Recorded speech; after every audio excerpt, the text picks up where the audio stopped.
So in this video, I will be talking about oboe assembly, maintenance, and care. So first things first, when you assemble your oboe, you want to make sure that your case is on a flat surface and that the label of the case is facing up and that the latches are flipped up towards you. So the oboe is very similar to the clarinet. It has a upper joint and a lower joint, as well as a bell and also a reed. But one thing that is different about oboe reeds is that they are double reed instruments. So the reed, instead of being one reed, it's actually two thin reeds put together.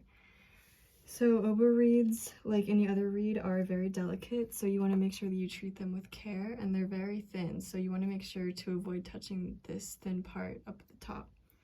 And they also dry out very quickly since they're a lot thinner than clarinet reeds or saxophone reeds, so it helps to have a small cup of water that you can put your reed in while you're assembling your oboe, or between rehearsals or between playing time.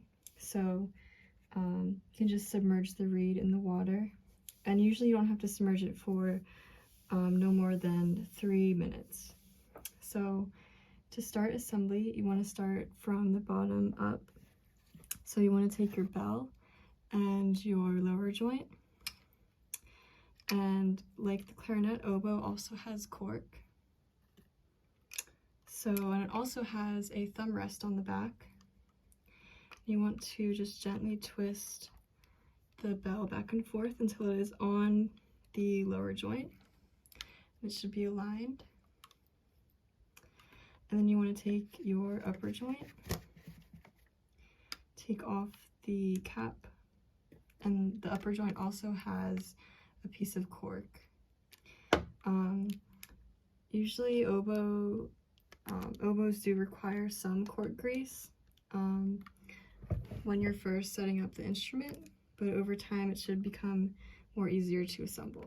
So when attaching the upper joint to the lower joint, you want to make sure you do it gently, not to twist the keys together to avoid breaking the instrument. And it should connect like that. And the octave key should line up with the thumb rest. Now you want to take your reed after it's been soaking in the water for about 2 to 3 minutes, and make sure that the flat side of the reed faces towards you, and gently push in the reed into the oboe.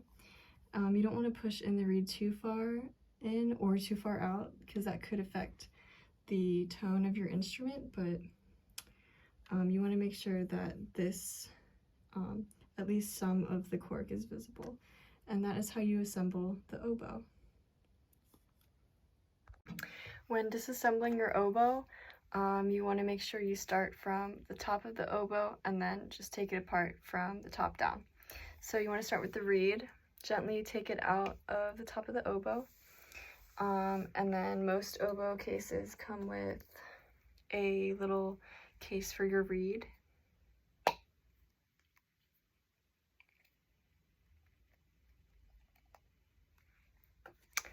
And then you want to gently unscrew the upper joint from the lower joint. I like to grab the oboe at the top and hold it on the bottom with the bell and kind of just gently but firmly unscrew. And most oboes come with a cleaning swab that you can use on the inside of the oboe to get rid of the excess moisture from playing, which is very important in keeping your oboe in good condition. So then you want to take your cap and place it back on the cork, and then place it in the case. And then you want to take your lower joint and disconnect the bell. I like to grab the oboe down at the bottom, or kind of like the middle, and just gently untwist. It should come off with not that much force, but it helps to put cork grease on your oboe the first few times when you're assembling it to make assembly a little easier. And then you take the cap and put it back on the cork. The cap usually keeps the cork from drying out. You want to just place it back into the case.